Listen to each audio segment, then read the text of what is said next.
हे राम, आग आग लगी है, आग।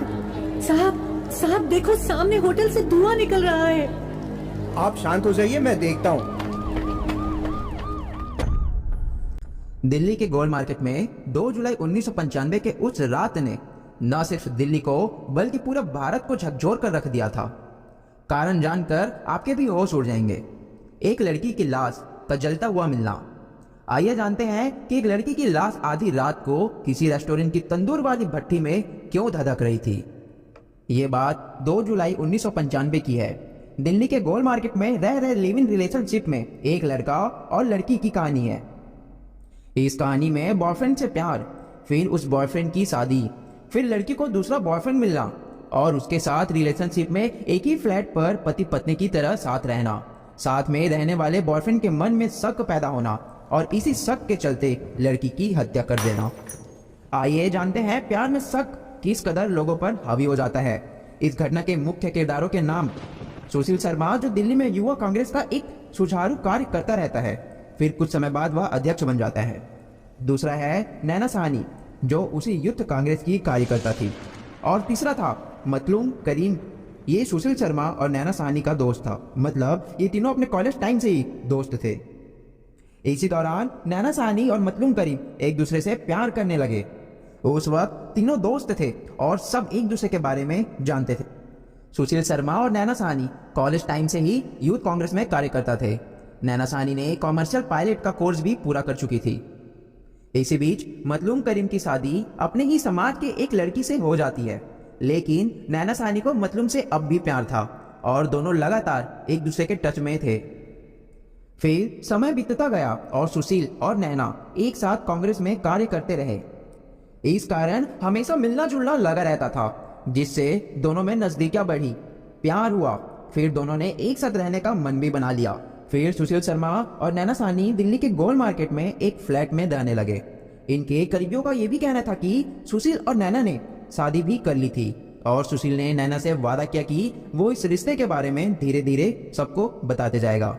दोनों के बीच अच्छा गुजर रहा था, लेकिन सुशील कुछ दिनों से पार्टी मीटिंग के लिए सुबह सुबह बिना नाश्ता किए निकल जाया करता था, जिस पर नैना कहती है कि हर रोज सुबह सुबह जल्दी जल्दी निकल जाते हो, तबीयत खराब हो जाएगा आपका। तुम ऐसा क्यों नहीं कर लेते कि जिनसे मीटिंग है उसे यहीं हमारे फ्लैट में ही बुला लो। फिर इस बात पर सुशील गुस्सा हो जाता है और कहता है कि मैं उसे यहाँ नहीं बुला सकता। फिर नैना कहती है कि तुम हमारे रिश्ते के बारे में नहीं बताए हो, इसीलिए उसे यहाँ लाने से मना कर रहे हो। इसी बात पर दोनों में बहस हो जाती है और दोनों में तनाव बढ़ने लग जाता है। इसी तनाव के चलते नैना अपने पुराने बॉयफ्रेंड से बात करने लग जाती है। नैना मतलूम करीम से अपने ऑस्ट्रेलिया जाने के इंतजाम करने को लेकर फोन पर बातें किया करती थी और जैसे ही सुशील को देखती फोन रख दिया करती थी।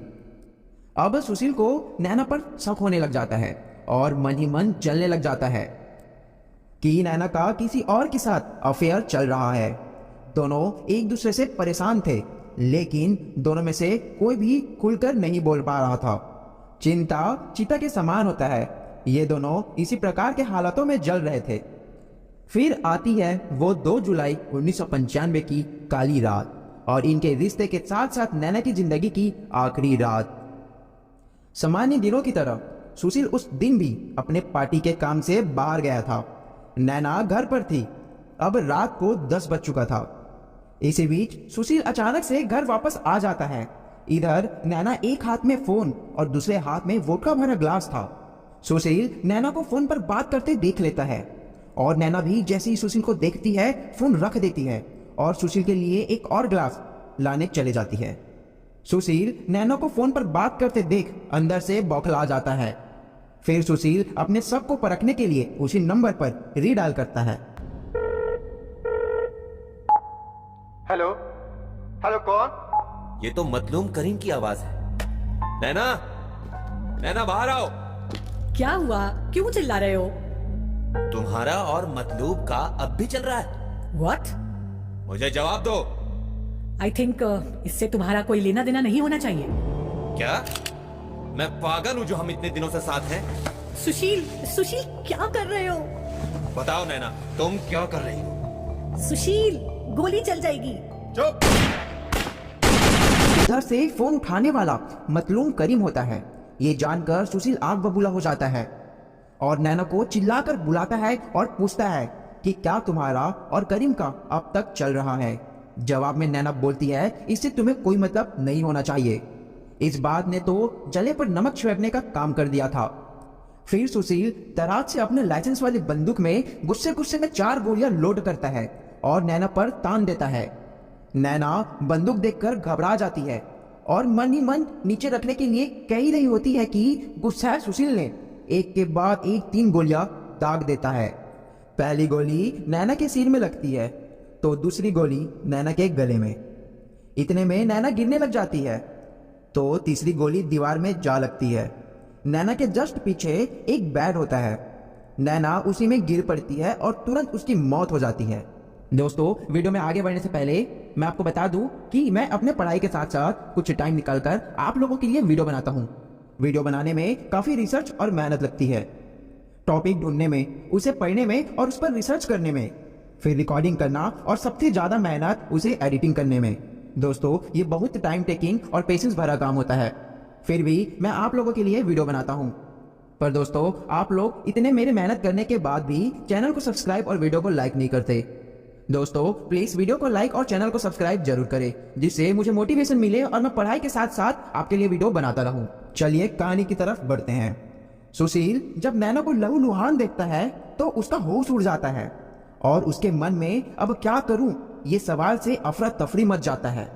सुशील सबसे पहले गोलियों की आवाज को किसी ने सुना है या नहीं ये देखने के लिए बालकनी से सभी तरफ देखता है, लेकिन कोई भी नजर नहीं आता। फिर सुशील उस बेड के बेडशीट से ही लपेटता है और उसके ऊपर डाइनिंग टेबल के प्लास्टिक कवर को भी लपेटता है। फिर सुशील को ख्याल आता है कि नैना की लाश को यमुना नदी में बहा दूंगा। फिर सुशील नैना की लाश को घसीटते हुए अपने कार के पास लाता है और डिक्की में भर देता है। सुशील को कार में कुछ डालते हुए बगल का फ्लैट वाला एक व्यक्ति देख लेता है, लेकिन उस व्यक्ति को ये नहीं पता होता कि ये एक लाश है। फिर सुशील अपनी कार से यमुना के लिए निकल पड़ता है। यमुना नदी के ब्रिज में पहुंचने के बाद सुशील देखता है कि ब्रिज में बहुत ज्यादा ट्रैफिक लगा हुआ है। फिर सुशील बहुत परेशान हो जाता है। तब उसे अपने बगिया रेस्टोरेंट का ख्याल आता है। सुशील बिना देरी किए सीधा अपने रेस्टोरेंट पर पहुंच जाता है। सुशील रेस्टोरेंट पहुंचने के बाद अपने उस रेस्टोरेंट के मैनेजर से मिलता है और कहता है कि केशव, यार मेरी वाट लगी है, जल्दी से रेस्टोरेंट खाली कर। पर ग्राहक खाना खा रहे हैं। उन्हें बता इमरजेंसी है। पर क्या हुआ? बहुत बड़ी गलती हो गई यार। तू स्टाफ को पैसा देकर बाहर भेज, बोलना आज के दिन बाहर खाना खा ले। पर हुआ क्या? जो कहा है वो कर, जा जल्दी। फिर मैनेजर केशव बोलता है कि सर आखिर हुआ क्या है। सुशील भड़क जाता है और कहता है जितना कहा है उतना कर। फिर केशव रेस्टोरेंट को खाली करवाता है और सभी वर्कर्स को 25-25 रुपए देता है और कहता है कि आज आप लोग बाहर ही खाना खा लो। रेस्टोरेंट खाली होने के बाद सुशील सारे लाइट बंद कर देता है और केशव को सारी बातें बताता है। केशव अपने सर का वफादार होता है। केशव सुशील की बात मान जाता है और नैना की लाश को रेस्टोरेंट में तंदूर वाले भट्टी के अंदर जलाने की कोशिश करता है, लेकिन भट्टी का मुंह छोटा होने के कारण नैना की लाश अंदर जाने से मना कर देता है। फिर लाश को तंदूर के ऊपर ही जलाने का फैसला किया जाता है। लाश के ऊपर और नीचे लकड़ियां डाली जाती है, फिर आग लगा दिया जाता है। फिर सुशील नैना की लाश को जल्दी जलाने के लिए केशव से मक्खन के 4 पैकेट मंगाता है।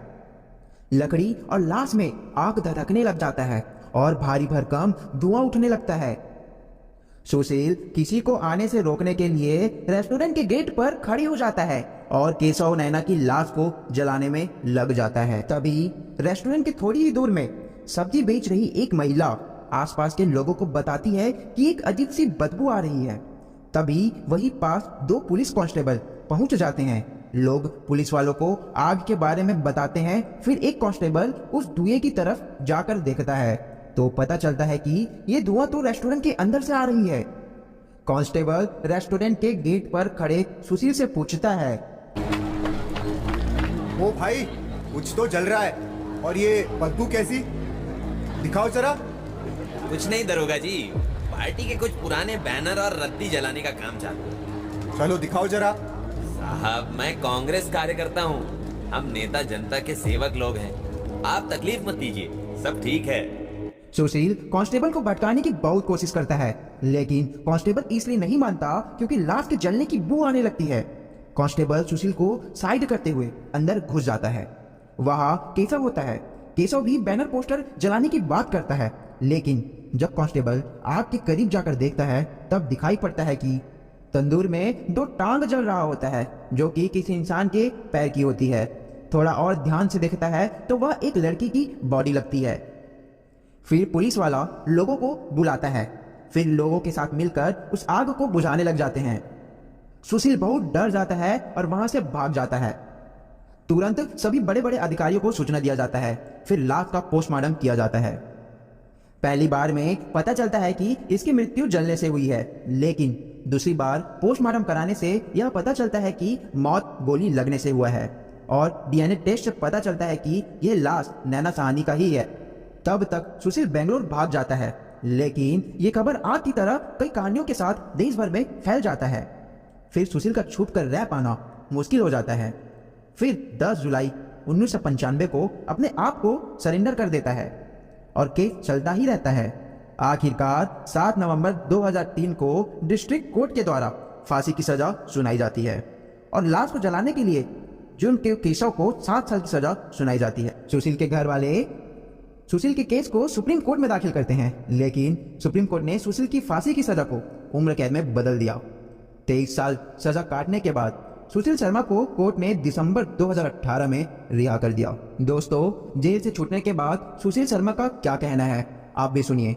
सर, जेल में जो मैंने देखा है कि 2 टाइप के क्रिमिनल्स हैं। एक हार्डकोर क्रिमिनल हैं, वो 10% है, 90% लोग नॉन क्रिमिनल्स हैं। नॉन क्रिमिनल वो हैं जो सर्कमस्टांसिस को कंट्रोल नहीं कर पाए और उनसे क्राइम हो गया, और वो 90% जो क्राइम है वो प्रिवेंट किया जा सकता है। मेरे टाइम में काउंसलिंग का सिस्टम नहीं था और हमने जेल में हमारे एक डीजी थे सुधीर यादव जी, उनसे कह के काउंसलिंग सिस्टम अब जेल में शुरू करवाया। सर, ये पूरी घटना हुई उस वक्त आपका राजनीतिक करियर जो है काफ़ी ऊंचाई पे चल रहा था, लेकिन अचानक ये घटना हुई। कहीं ना कहीं लगता है कि थोड़ा सा गुस्सा जो है आपको काफ़ी नुकसान कर गया। अगर गुस्से पे कंट्रोल कर लेते तो शायद ऐसा ना होता, आपका करियर खराब ना होता। नहीं, बिल्कुल सच बात है ये, लगने के इसमें कुछ नहीं, बिल्कुल सच बात है। इसको तंदूर कांड के नाम से जाना जाता है। काफ़ी बातें सामने आई, इसमें कहा जाता है कि टुकड़े किए गए, उसका तंदूर में जलाया गया, काफ़ी चीज़ें आई। उस टाइम को अगर आप कभी याद करते होंगे तो आपको स्थिति याद आती होगी, क्या हुआ था और किस तरह से क्या था। क्या ये टुकड़े करने वाली बात को आप मानते हैं या फिर सारी चीज़ें? सर, वो टुकड़े वाली बात तो गलत है। सुप्रीम कोर्ट ने भी उसको मना कर दिया कि उसके बॉडी के कोई टुकड़े नहीं हुए थे। और जब क्राइम हो जाता है तो क्राइम को बचाने की कोशिश में आदमी और गलतियां करता जाता है। जैसे एक मैं सबको समझाता हूँ जेल में कि भाई रेड लाइट हम क्रॉस करने जा रहे हैं, और एक रेड लाइट क्रॉस करने के जाने पे अगर कोई सिपाही सामने आता है तो हम वो रेड लाइट्स क्रॉस करने का चालान 100 रुपये का होगा, और हम सिपाही को जब मार दें 307 बन जाती है। तो हम क्राइम को प्रिवेंट करने की कोशिश करते हैं। क्राइम जैसे हो जाए, जब हो जाए, उसको स्वीकार कर लेना चाहिए, उसको तुरंत एक्सेप्ट कर लेंगे तो वो क्राइम भी कभी नहीं, मतलब क्राइम आगे नहीं बढ़ेगा, और जितना आपसे हो गया उसकी आप सजा भुगतेंगे, जुर्माना जो होगा। थोड़ा जिक्र करूंगा सर, अगर याद हो, माफ़ी चाहूँगा इस बात के लिए, पर अगर क्या हुआ था उस सर, मैंने आपको बताया कि वो ऑल ड्यू टू पोजेशन में, जब आदमी पॉजेसिव होता है किसी भी सिचुएशन में, तो वो मेरे जैसी सिचुएशन में आ जाता है। तो वो मेरी जो पॉजेसिवनेस थी वो जेल में जाने के बाद मैंने जो जेल में पसीना मेरा निकला है 24 साल में, उसमें वो सारी चीज़ें निकल के बह गई हैं, ग्रह बना हुआ है। आगे क्या प्लानिंग है सर आपकी? क्या राजनीति से जुड़ेंगे या फिर कुछ और सोचा है आपने? नहीं सर, अभी राजनीति का तो दूर दूर तक कहीं बिल्कुल भी दिमाग में नहीं है। और से पहले 3-3 महीने की लड़का लड़की काउंसलिंग होनी चाहिए, जिससे हम मैरिजेस को बचा सकें। जैसी सिचुएशन मैं फंसा हूँ तो वो तो वर्स्ट सिचुएशन है, उसमें कम से कम कोई और ना फंसे। तो साफ है कि सुशील कुमार शर्मा जी ने साफ अपने शब्दों में कहा। तो आपका इस पर क्या कहना है, कमेंट करके जरूर बताएं। और जाने से पहले प्लीज मेरे चैनल को सब्सक्राइब करें, शेयर करें और लाइक करें। वीडियो बनाने में काफी मेहनत लगती है। मिलते हैं किसी अगली इसी तरह खौफनाक भरी कहानी के साथ। तब तक आप अपना ध्यान रखें और अपने दोस्तों को अवेयर करते रहें।